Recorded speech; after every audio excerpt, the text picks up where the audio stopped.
നമുക്കെല്ലാം അറിയുന്നത് പോലെ രാജ്യത്തിന്റെ തലസ്ഥാന നഗരം കഴിഞ്ഞ 10-20 ദിവസമായി രാജ്യത്തിന്റെ തലസ്ഥാന നഗരം ആളിക്കത്തുകയാണ്. കഴിഞ്ഞ 2 ദിവസമായി ഇന്ത്യ രാജ്യത്തെ വിദ്യാർത്ഥി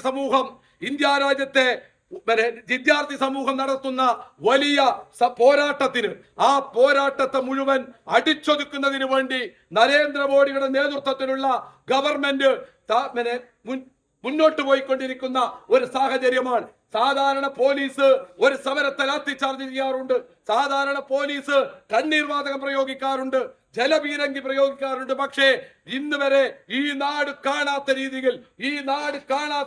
രീതിയിലുള്ള അതിഭീകരമായിട്ടുള്ള നരനായാട്ടാണ് ഡൽഹിയുടെ തെരുവോരങ്ങളിൽ നടന്നുകൊണ്ടിരിക്കുന്നത്. പ്രിയപ്പെട്ട രാഹുൽ ഗാന്ധി ഇന്നലെ ഈ സമരത്തിന് ഐക്യദാർഢ്യവുമായി അവിടെ ചെല്ലുകയാണ്. നരേന്ദ്രമോദിയുടെ ഈ ഫാസിസത്തെ ചോദ്യം ചെയ്യാൻ ഇന്ത്യ രാജ്യത്ത് ഒരാൺകുട്ടിയുണ്ട്, അത് രാഹുൽ ഗാന്ധിയാണ്. രാഹുൽ ഗാന്ധി അവിടെ ചെല്ലുമ്പോ, സമരത്തിന് അഭിവാദ്യം ചെയ്യാൻ ചെല്ലുമ്പോ രാഹുൽ ഗാന്ധിയെ തല്ലിച്ചതക്കാൻ ഒരുമിട്ട പോലീസ് ഉദ്യോഗസ്ഥന്മാരോട് ഞങ്ങൾക്കൊന്നേ പറയാനുള്ളൂ: കാലവും ഭരണവും മാറും എന്ന കാര്യത്തിൽ സംശയം വേണ്ട.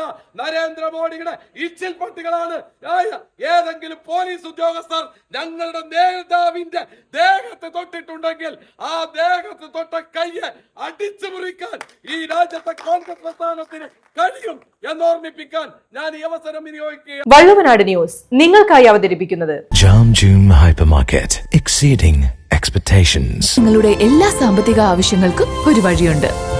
UGS Gold Loan. Beauty Mark Gold and Diamonds, specially for you.